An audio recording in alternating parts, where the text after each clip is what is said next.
여기 78쪽 먼저 오늘 할 거는 이제 서술상의 특징과 우리 계속 이제 산문문화하고 있잖아.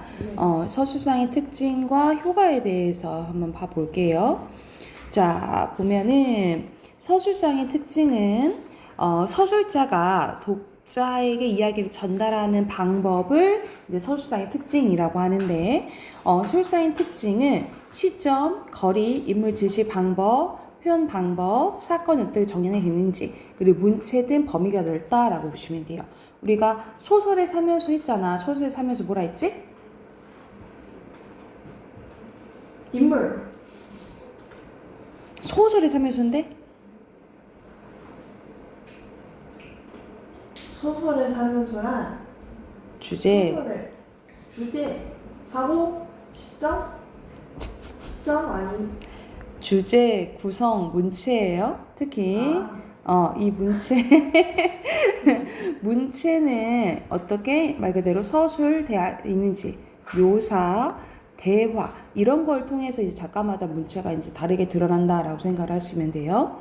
자, 이 서술사의 특징의 효과는 말 그대로 서술자의 목소리를 드러낼 수 있고요. 그리고 서술 방식에 따라서 독자가 받는 우리가 소설 느낌이 막 읽을 때 소설마다 느낌이 다르잖아요. 뭐 예를 들어서 기분 나쁜 이야기도 있고 아니면 기분 좋은 것도 있고 이런 식으로 독자가 받는 느낌을 달리할 수 있고 전체적인 분위기 형성과 전개 속도를 조절할 수 있다라고 보시면 되겠죠. 밑에 보면은 크게 시간을 활용한 것도 있고 공간을 활용한 것도 있어요. 말 그대로 시간을 활용한 거는 말 그대로 시간의 흐름에 따라서 진행되는 걸 순행적이라고 하지, 그치? 그럼 같은 말로 평면적이라고 보시면 되고, 그리고 과거를 거슬러 올라가면 역순행적 서술이죠. 같은 말로는 입체적 구성이라고 보시면 되고, 가끔 가다가 과거에는 이랬는데 현재는 이랬다. 그래서 과거랑 현재가 대비되는 경우도 나온다라고 생각하시면 되겠죠. 그리고 말 그대로 공간의 이동에 따라서 우리가 보통 여행 갔다 와서 예를 들어서 일본에서 출발해서 한국 갔다 다시 일본으로 와. 이런 것이 여행 갔던 걸 여로형 구조라고 하거든요. 뭐 이런 식으로 공간의 이동에 따라 서술될 수도 있고 또는 공간의 대비 예를 들어서 한국은 이런데 일본은 이렇다 뭐 이런 식으로 나올 수도 있겠죠. 그렇죠? 이런 식으로 서술 방식을 달리할 수 있다라고 생각을 하시면 돼요. 그러면 거기에 대한 예시 옆에 봐볼게. 자, 이호철의 나상이라는 이제 작품인데 전쟁과 또 관련된 거예요. 이튿날 형이 나오네. 형의 걸음걸이는 눈에 띄게 절름거렸는데 혼자 소리도 풀이 없었대요. 그만큼 걸었음 무던히 왔구만서도 에이 이제 좀 그만 그치들 무던히 걸었구만서도 하고 주위에 경비병들이 힐끗 견질 보였다. 그러니까 여기서는 경비원들이 막 뭐라 볼까봐 이제 얘기를 하는 거죠. 경비원들은 물론 아른 채도 안 했다. 바뀐 사람들은 꽤나 사나운 패들이었다. 그날 밤 형은 동생을 향해 쓸쓸하게 웃기만 했다. 칠성아, 너 집에 가거든 말이다. 집에 가거든 하고 무슨 생각이 났는지 벌쩍 웃으면서 아이 내가 무슨 소리였는 거니. 네가 집에 갈 때 나도 갈 텐데 응 그러니 내가 정신이 빠졌어. 한참 뒤에 또 동생 어깨에 굴 안으면서 야 칠성아 하고 동생 얼굴을 마주 쳐다보기만 했대. 그러니까 지금 다리를 다쳤잖아, 그치? 그러니까 내가 죽을 것 같은 이제 생각을 든 거죠, 형은. 그러니까 동생한테 이제 이런 식으로 얘기를 하는 거지, 그치? 며칠 지날수록 형의 걸음은 더 절룩거렸다. 형일 속에서도 별로 혼자 소리 짓거리지 않았다. 평소에 형답지 않게 꽤나 조심스러운 낯색이었다. 둘레를 두리번가며 경비병의 눈치를 흘끈거리기만 했다. 이젠 밤에도 동생이 게다 귀에 입에 대고 이것저것 짓거리지 않았다라는 거죠. 몸이 점점 안 좋아지니까 결국 이제 같이 돌아가지 이제 못하게 돼요. 그래서 여기서는 1인칭 주인공이라기는 그러니까는 형이라고 나와서 동생 입장인가? 라고 했는데 또 동생이라 나오잖아. 그치? 이거는 3인칭이라 보시면 되겠죠. 그쵸? X고 시간의 흐름에 따라서 진행되는 거 맞죠. 그쵸? 두 번째 가볼게. 박태원의 소설가 구보씨의 일일이에요. 구보는 이런 식으로 3인칭으로 나오네. 그치? 다시 밖으로 나오며 자기는 어디가 행복을 찾을까 생각한다. 발 가는 대로 그는 어느 틈엔가 안전지대로 가서서 자기의 두 손을 내려다보았다. 구보는 고독을 느끼고 사람들 있는 곳으로 약동하는 무리들이 있는 곳으로 가고 싶다고 생각한다. 그는 눈앞에 경성역을 본대요. 이 경성역의 단어를 통해서 시대적 배경을 할 수가 있겠지, 그치? 일제강점기 때예요. 그곳에서는 마땅히 인생이 있을 게다. 이 낡은 서울의 호흡과 또 감정이 있을 게다. 구보는 한 구석에 앉아서 노파를 보는데 그는 네 집에 드난을 살다가 드난은 약간 집안을 도와주는 일을 드난이라고 해요. 이제가 늙고 또 세잔한 몸을 이끌며 결국 넉넉지 못한 어느 시골 딸집이라도 찾아가는지는 모른다 하고 관찰을 하네, 그치? 근데 여기서는 밖으로 이제 나다니면서 무리들 쪽으로 가고 경성역을 보고 그리고 한 구석에 가잖아요, 그치? 그러면 어떻게 진행이 되냐면 공간의 이동이라고 보시면 되겠죠. 이해됐을까요? 그러니까 이런 식으로 이제 서술사항의 특징을 파악할 줄 알아야겠죠. 아, 시간순이네. 이렇게 이제 단편적으로 봤을 때도 공간의 이동으로 가는구나 라는 걸 볼 수 있겠지, 그치? 자, 이어서 또 보면 80페이지 보면 자, 서술의 초점에 따른 서술 방식 봐볼게요. 그러니까 또 초점을 어디에 맞추냐에 따라서도 특징이 달라질 수가 있는데 특정 인물을 가지고도 볼 수도 있고 특정 사건을 가지고도 볼 수 있어요. 그래서 특히 뭐 예를 들어서 3인칭으로 나온다고 하더라도 예를 들어서 연정은 그렇게 생각했다 이런 식으로 나오는 거 있잖아요. 특정 인물의 심리나 행동을 중심으로 서술할 수도 있고요. 아니면 특정 사건에 대해서 먼저 얘기한 다음에 뭐 연정이 이렇게 생각하고 선생님은 이렇게 생각하고 이런 식으로 초점을 어떻게 맞추느냐에 따라서 방식이 달라질 수 있다라고 생각하시면 돼요. 그리고 인물 제시 방법은 이거 자주 했었어, 그치? 직접 제시, 간접 제시가 있는데 말 그대로 직접 제시는 서술자가 다 얘기해 주는 걸 얘기를 하는 거죠, 그쵸? 그리고 간접 제시는 인물의 행동과 말을 보여줘서 아, 얘가 화가 났네, 얘가 삐졌네 이런 것을 이제 추측하게 만들어줘야 되는 거죠, 그쵸? 그래서 직접 제시는 같은 말로 직접 말해주면 설명이 짧아지겠죠. 그래서 같은 말로 설명적 제시, 요약적 제시라고도 하고요. 간접 제시 그냥 보여주는 거예요. 그래서 같은 말로 장면적 제시, 극적 제시라고 한다라고 써놓으시면 되겠죠.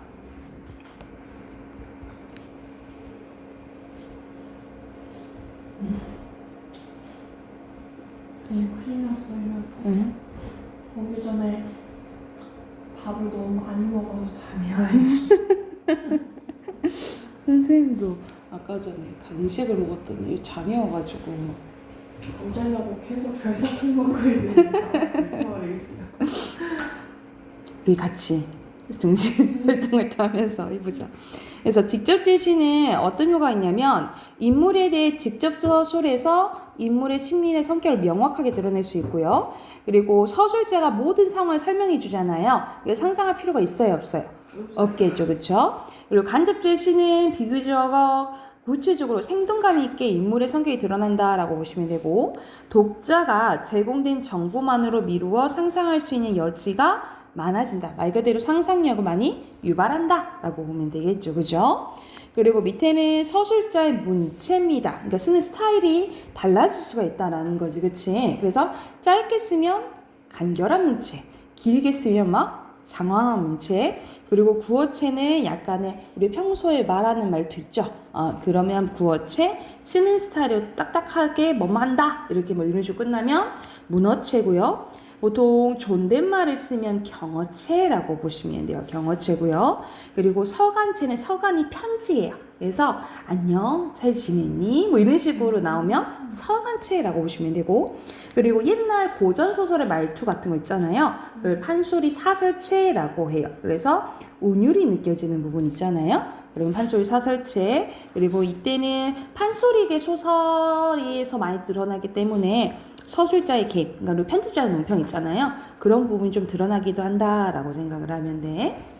그러면 옆에 있는 것도 한번 또 예시 한번 봐봅시다. 전광용의 껍빛단니요. 껍빛단니 했었는데 기억나? 네. 이 의사 이인국 아저씨 기억나죠, 그렇죠? 네. 욕심 많은. 여기서 그 첫 번째 좀 부분 내용인데 청진기의 상하곡지로 환자의 가슴에 등을 옮겨 두 줄기의 고무줄에 감득되는 숨소리가 감별하면서도 이인국 박사는 머릿속에 최후 판정의 분기점을 방황하고 있었대요. 고민하는 거지. 입원시킬 것인가 거절할 것인가. 근데 이걸 왜 고민하는 거야? 그 가운양. 그렇지. 환자의 몰골이나 업고 온 사람의 옷매 무쇠로 보아 경제 정도는 뻔한 일이라고 생각되었다.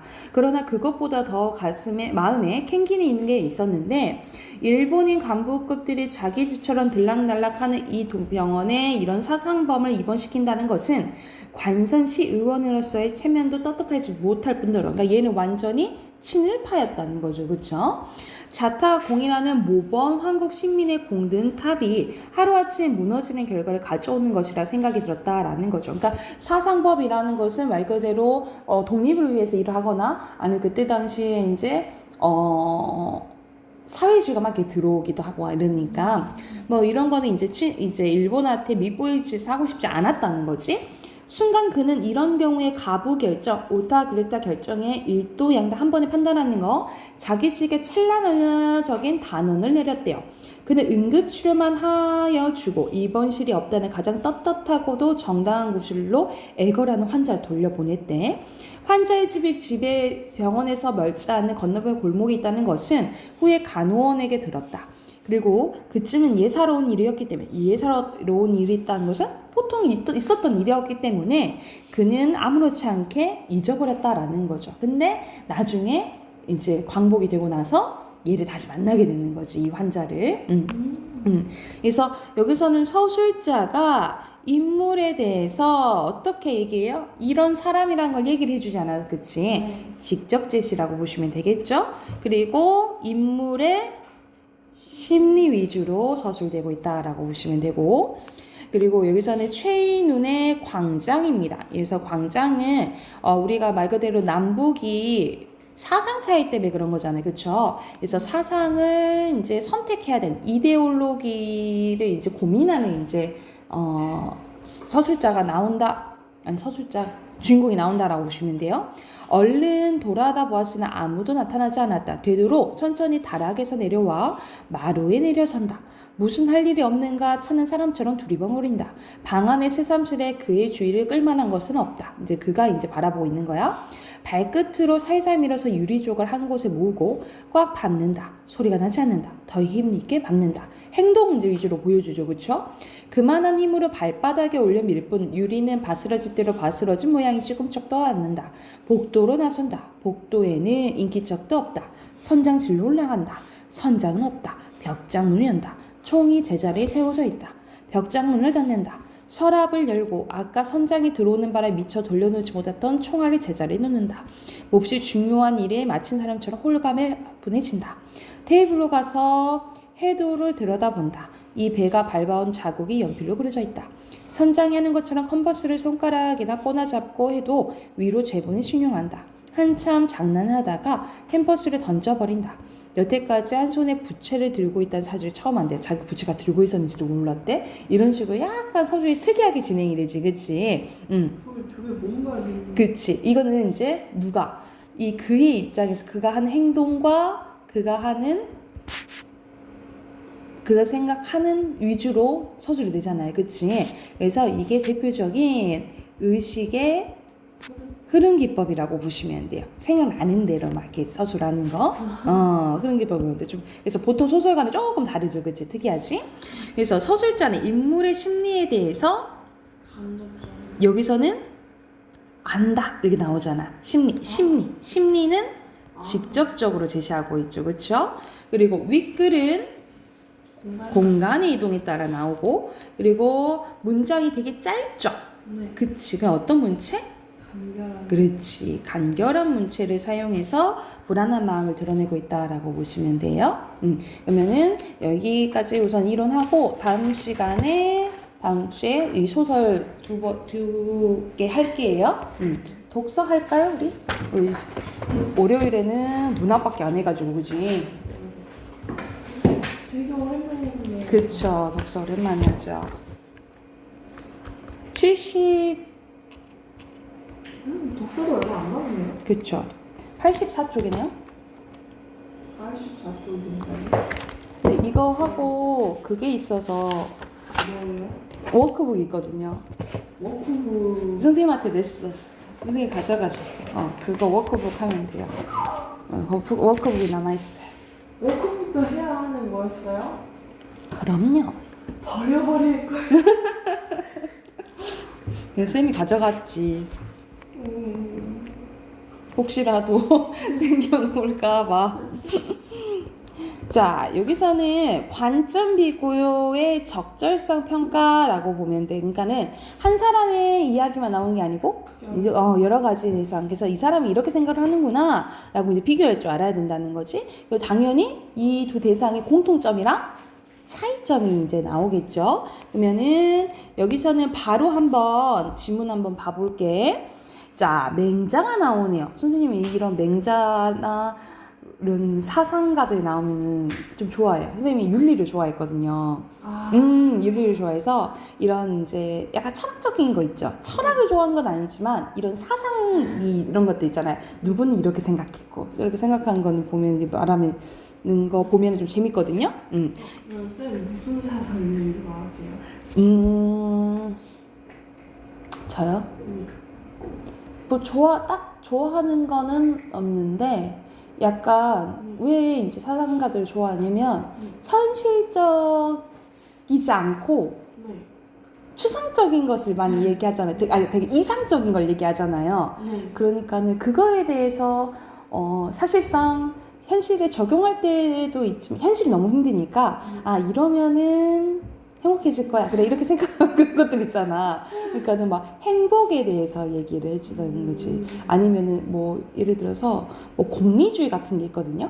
공리주의는 뭐를 추구하냐면 모든 사람들의 이익 또 행복 이런 거를 이제 추구한단 말이야. 뭐 그런 사상 같은 거 보면은 이런 건 난 좀 맞는 것 같은데 이렇게 할 수도 있고 예를 들어서 여기서 이제 성선설, 성악설 이런 게 나오는데 나는 생각해보는 걸 좋아한다는 거지. 그래 성선설이 우리 사람은 성선설인 것 같기도 하고 아니야 저기 못돼 처먹은 사람은 성악설인 것 같기도 해. 근데 나는 뭐냐면 성무선악설을 믿어요. 성무선악설 알아요? 성무선악설은 뭐냐면 이제 선하지도 않고 인간이 악하지도 않고 태어난다는 거야. 환경에 따라서 달라질 수가 있다라고 보는 거거든요. 근데 선생님이 선무선악설이에요. 근데 여기서는 이제 두 가지 우선 나와요. 맹자의 성선설이 나오는데 자, 성선설은 말 그대로 인간은 선하게 태어난다라는 거죠. 그렇죠? 국가의 공권력에 저항하기 위해서 호족들 및 지주들이 선한 본성을 갖춘 자신들을 간섭하지 말라는 이념적 논거로 사용되었다면, 그러니까 우리는 착해, 그러니까 우리가 하는 거 오래니까 건드리지 마, 이런 이념적 근거로 내셨다 이 말이야. 순자나 법가의 성악설은 군주가 국가 공권력을 정당화할 때 그 논거로 사용되었다는 거죠. 그러니까 권력을 정당화할 때 이것을 이유로 들 수 있다는 거죠. 왜냐하면 너네들은 악하니까 법으로서 다스려야 돼. 이것을 이제 얘기를 할 수가 있다라는 거예요. 그쵸? 즉 선악이란 윤리적 개념이 정치적 개념과 불가분의 관계에 놓여있다는 사실을 확인할 수 있다. 성선설에는 개체가 외부의 강제적인 간섭 없이도 정치적 질서를 낳고 유지할 수 있다고 반면 이런 반면은 이제 차이점이라고 보시면 되겠죠. 성악설은 외부의 간섭이 없을 경우 개체는 정치적 무질서를 초래할 뿐인 존재라고 봤다 이 말이에요. 확연히 차이가 나지, 그치?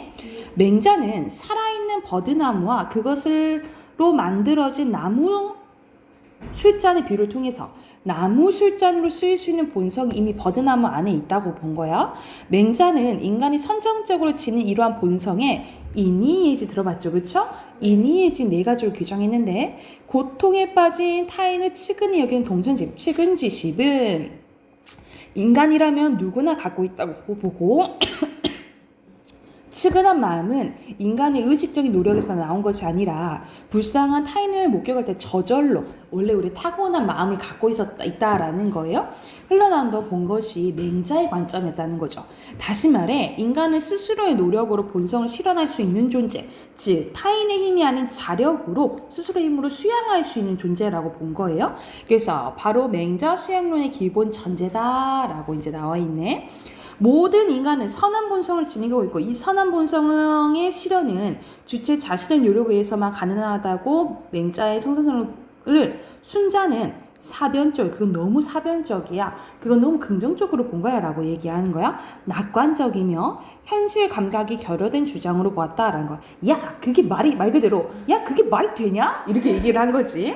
선한 인간이 되기 위해서는 인간의 국가 질서, 학문, 관습 등의 같은 외적인 것에 의존할 필요가 없다고 본 맹자의 논리는 현실 사회에서 국가 공권력과 사회 규범의 역할을 전적으로 부정하는 논거로 사용될 수 있었기 때문이요. 그러니까 말 그대로 맹자 말로는 야, 인간은 스스로 다 잘할 수 있어. 그러니까 국가가 간섭 안 해도 돼. 법 같은 거 없이도 잘 지낼 수 있어. 이렇게 본 거야. 순자의 견해처럼 인간의 본성이 악하다고 전제할 때 그것을 교정하고 순추할 수 있는 외적인 강제력, 다시 말해 국가 권력이나 전통적인 제도들이 부각될 수 있다라는 거죠. 국가 질서와 사회 규범을 정당하기 위해 순자의 견해는 성악설뿐만 아니라 현실주의적 인간관으로 비롯됐다라고 보시면 되겠죠. 그러면 이렇게 봤을 때, 자, 여기서는 비교 대상되는 두 학자는 맹자와 순자 이렇게 보시면 되겠죠. 그치? 그러면 또 이제 옆에는 앞에 내용 이제 정리한 거라고 보시면 돼요. 자, 맹자 먼저 순서대로면 하면 호종 및 지주들은 자신들에게 첫 번째 문장에서 간섭하는 것을 막는 논거. 그리고 3번은 인간은 선천적으로 내게 뭐 있다 했죠? 그렇지. 인이예지 네 가지 본성을 지녔고 스스로 자력으로 수행할 수 있다고 했어요. 그래서 모든 인간은 선한 본성을 지닌다는 성선설을 주장했다라고 보시면 되고 그에 반해 순자는 군주가 국가예요. 국가 공권력을 정당하는 논거로 사용했고 인간의 본성은 악하다 본 거야. 그리고 마지막 국가 질서 사회규범을 정당하는 이 견해는 성악설과 현실주의 인간관에서 비롯됐다라고 보시면 되겠죠. 자, 그러면 여기서는 이제 보기 보면 새로운 학자가 나오는데 루소에 대해서 나와요. 루소는 인간은 자연 상태에서 자유롭고 행복하였으나 자신이 만든 사회 제도나 문화에 의해서 부자연스럽고 불행한 상태에 빠졌으며 선했던 본성을 잃고 사악한 존재가 되었기 때문에 다시 인간의 참된 모습을 발견하여 인간성을 회복해야 한다고 말한다. 따라서 유아기에는 인위적인 교육이 아니라 자연의 교육이 필요하다고 주장한 거예요. 그러면 루소는 성선설에 가깝니? 성악설에 가깝니? 성선설, 그치? 그러면 인간의 참된 모습은 여기서는 선한 본성을 갖고 있으므로 인위적인 것을 빼도 된다라고 본 거지. 그에 반해 보기 홉스가 볼게요. 홉스는 리바이어던에 따르면 인간의 본성 이기적임으로 딱 나오지, 그치? 악하다고. 자신의 이익을 극대화하기 위해 자연 상태에서 만인에 대한 투쟁 상태로 비참하게 살아갈 수밖에 없다. 이를 극복하기 위해서 공동의 권력을 만들었는데 그게 리바이어던이래요.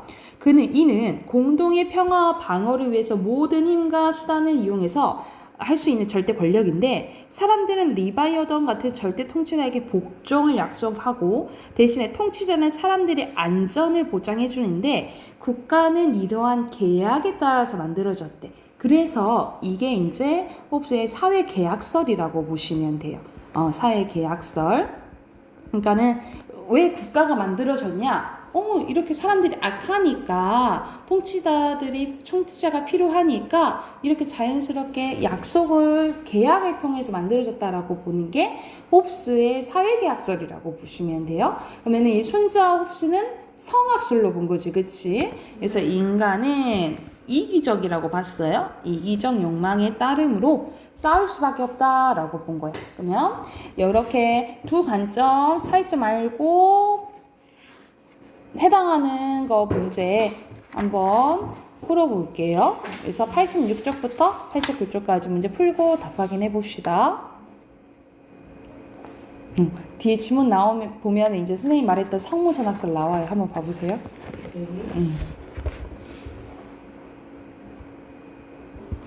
답 확인해 볼게요. 네. 86쪽.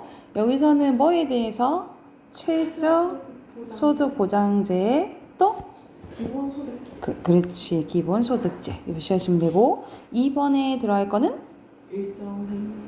일정?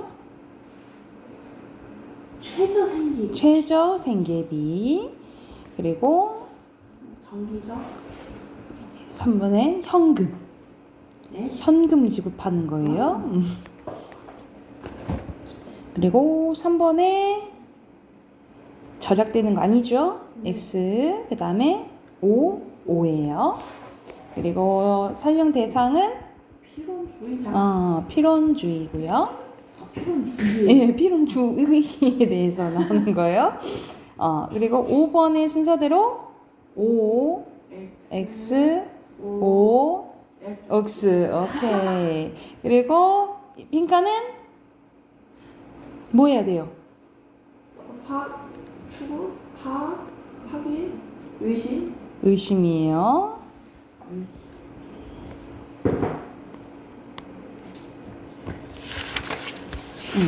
뒤로 넘기면 선생님이랑 이제 성선선이랑 성악설 이제 했고, 그치? 추가적으로 이제 고좌에 성무선악설이 이제 나오죠, 그쵸? 그러면 답하기 문제 1번에 가장 적절한 거? 2번 2번, 오케이. 2번에 3번 3번. 3번에 이거는 같이 했죠? 1번 1번, 오케이. 그리고 4번에 장발장 예가 나오네, 그쵸? 이 장발장 예를 봤을 때 고자랑 그리고 맹자랑 그리고 순자가 어떻게 볼 것인지를 봐야 되는 거야. 그러면 여기서 알맞자는 것은 2번 2번. 뭐 어디가 틀렸어? 규격화하는 거가 틀렸죠, 그쵸? 오케이, 잘했어요. 우리 문법 꺼내봅시다. 또 엄청 오르면 이거 오랜만에 해줘. 선생님이 표시했을 때는 45쪽까지 돼 있다 하는데 한번 봐볼래요? 네. 그러면 46쪽 할 차례인가요? 네. 46쪽부터 문제 풀어야겠네. 그러면은 46쪽부터 우선 49쪽까지 문제 쭉 풀고 답 확인해 봅시다. 다 까먹었어. 앞에 보면서 아마 형태소랑 단어 그리고 실체 형태소랑 형식 형태소랑 그리고 그 단일어 단위 복합어는 합성어랑 파생어로 나뉘어지는 거. 46쪽부터 답 확인해 봅시다.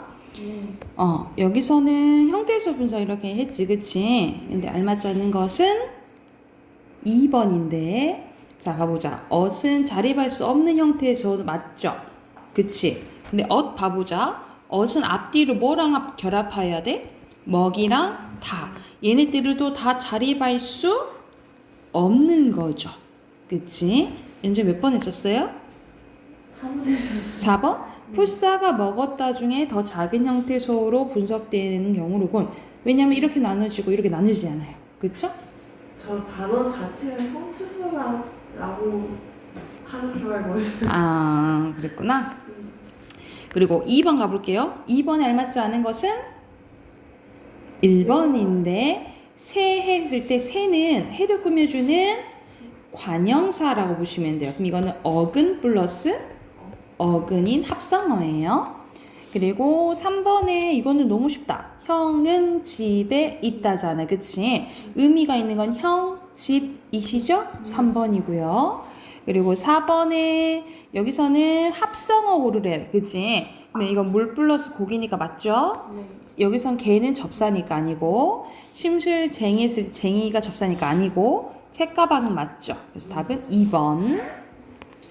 5번에 여기서는 바로 고르면 단일어는 하늘이죠. 그치? 그러면 1, 2번 중에 하나네. 그쵸? 합성어는 논바, 노프르다. 맞고, 그지? 그 파생어에는 지우개, 헛수고죠. 답 1번. 그리고 6번에 알맞지 않은 것은 2번 첫사랑 꾸며주잖아요. 관형사 맞지요? 많아요? 네. 알맞지 않은 것은 5번인데 자 앞에 서다라는 거잖아 그치? 네. 앞에 서다 그러면 이거는 어디에 들어가야겠니? 앞에 근데 앞이 명사잖아요? 네. 서다 용언이잖아요 그러면 기역이 들어가야겠지 기억. 자 7번에 원래 의미가 유지되는 건요? 가 아닌 거 원래 유지가 안 되는 거 5번이죠 구멍 난 가게 아니잖아 그치? 네. 그리고 8번에 알맞지 않은 것은 3번인데 이 쟁이는 어떤 속성이 많은 사람을 의미한다 라고 생각하시면 돼요 그래서 멋이 많으면 멋쟁이 이렇게 되는 거지 자 고난 더 가볼게요 여기서는 어간 연결어미로 형성되어야 된다라는 거예요 그러니까 연결어미가 있어야 되는 거 찾는 거예요 답은 2번이 아가 있죠 밑에 빈칸 넣은 거 순서대로 구 합성어 9예요. 그리고 10번에 알맞지 않은 거 1번? 1번 멋에 쟁이가 붙었잖아요. 그치? 쟁이가 뭐야? 접사지. 아. 그러면 기억에 들어간 거 맞지 않아요? 왜냐면 이거는 품사가 안 바뀌었잖아. 네. 이건 품사 바뀐 거고 이건 품사가 안 바뀐 거 바뀐 거죠. 네. 맞죠?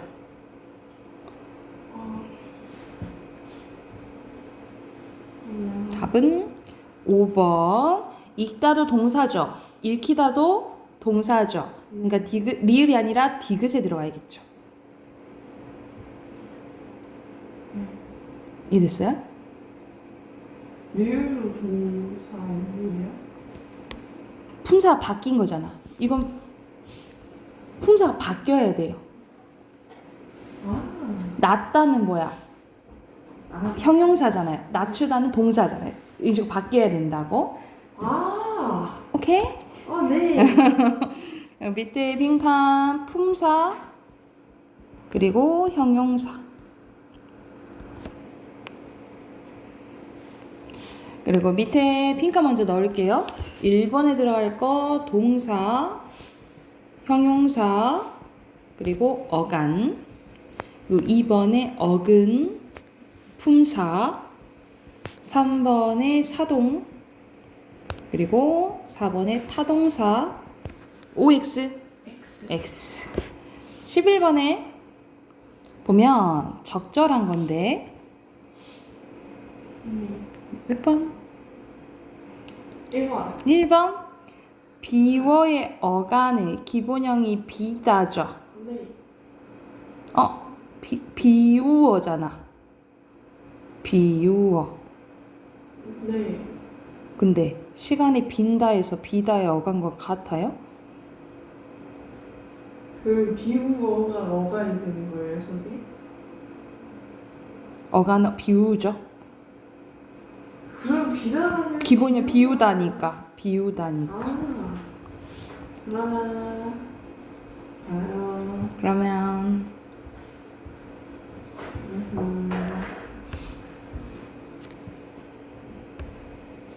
이건 아니고 이건 영사? 영사도 아니고 영사도 아니고 우리 놀다 서술어 답은 3번이에요. 놀이는 명사가 된 거지. 그러니까 명사가 됐으니까 서술어 기능이 돼요, 안 돼요? 안 되죠. 그치. 그리고 기억은 사동, 니은은 피동이에요. 사동 시키는 거. 그래서 뭐뭐하게 하다 넣어봐서 말이 되면 사동, 아니면 피동 이렇게 구별하시면 돼요. 울게 한 거잖아요. 돌렸다는 사동이지. 그치. 노인데. 그렇지, 아니죠? 남긴 것도 반대로 됐지, 그치? 눌렸대. 피동이죠? 찢긴 것도 피동이죠? 숨게 한 거지. 그리고 감김을 당하는 거죠? 4번이네요. 여기까지 됐을까요? 오케이. 여기까지 하고 다음 주 숙제는 없고요. 어휘 네. 13, 14만 왜 오세요 하셨죠? 어이